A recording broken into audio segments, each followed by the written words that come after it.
এটা দেখেছেন সেই সময় বিভিন্ন রকমের সরকার ছিল, বিনা ভোটের সরকার ছিল, সংবিধান বহির্ভূত সরকার ছিল, বা অন্তর্বর্তীকালীন সরকার ছিল। এইবার জনগণের ভোটে নির্বাচিত সরকার এবং মাননীয় প্রধানমন্ত্রী প্রত্যেকটি বিষয়ে যে বিষয়গুলোতে ওনার মিটিং করবার কথা না বা অনুশাসন জারি করবার কথা না, সেই বিষয়গুলো উনি সরাসরি নজরে নিয়ে আসেন এবং কথা বলেন। এবং আজকে যে আমরা এসছি এটা মাননীয় প্রধানমন্ত্রীর নির্দেশে এখানে আসছি। আমরা সরকারের পক্ষ থেকে এইটুকু নিশ্চয়তা দিতে পারি যে রাস্তাঘাটে যারা কুরবানির গরু বা পশু নিয়ে যাওয়া নিয়ে আসা করবে, চাঁদাবাজির কোনো ঘটনা ঘটবে না, এবং ঘটলেও আইনশৃঙ্খলা বাহিনী সেগুলো কঠোর হস্তে দমন করবে। কিছু পরামর্শ সুপারিশ নিয়েছি, সিটি কর্পোরেশনের কিছু সুপারিশ নিয়েছি। সব সুপারিশ একত্রিত করে আমরা ইজাদদার, ডিএমপি এবং সিটি কর্পোরেশনকে আমরা কিছু নির্দেশনা আজকে দিয়েছি।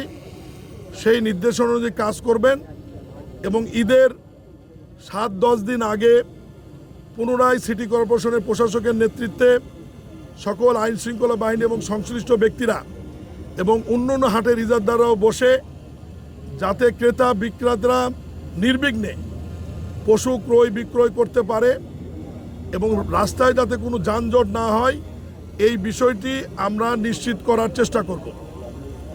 এবং এখানে একটি নতুন রাস্তা হচ্ছে, এই রাস্তাটি আগামী 2-1 দিনের মধ্যেই কাজ সম্পূর্ণ হবে। এটা একটি বাইপাস রাস্তা বা সার্ভিস রোডও আমরা বলতে পারি।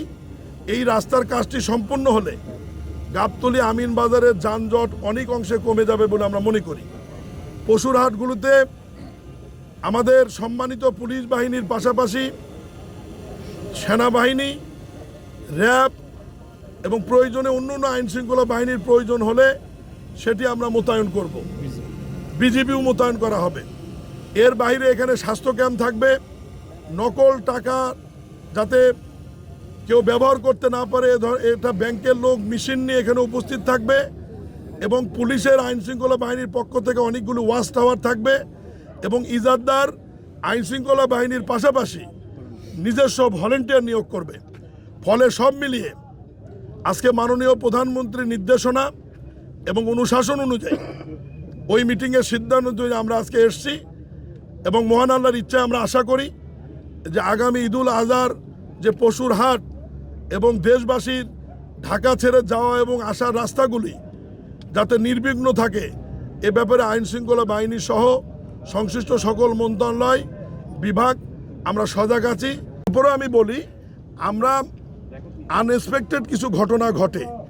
গাবতলী হাটে গরুর টার্গেট 1 লক্ষ গরু আসবে, কোনো কারণে 1,30,000 গরু আসলো। আমাদের তো গরু যারা ক্রয় এবং বিক্রয় করে তারা তো আমাদের কাছে আগেই বলে না যে আমরা কত গরু নিয়ে আসবো এবং কত গরু কিনবো।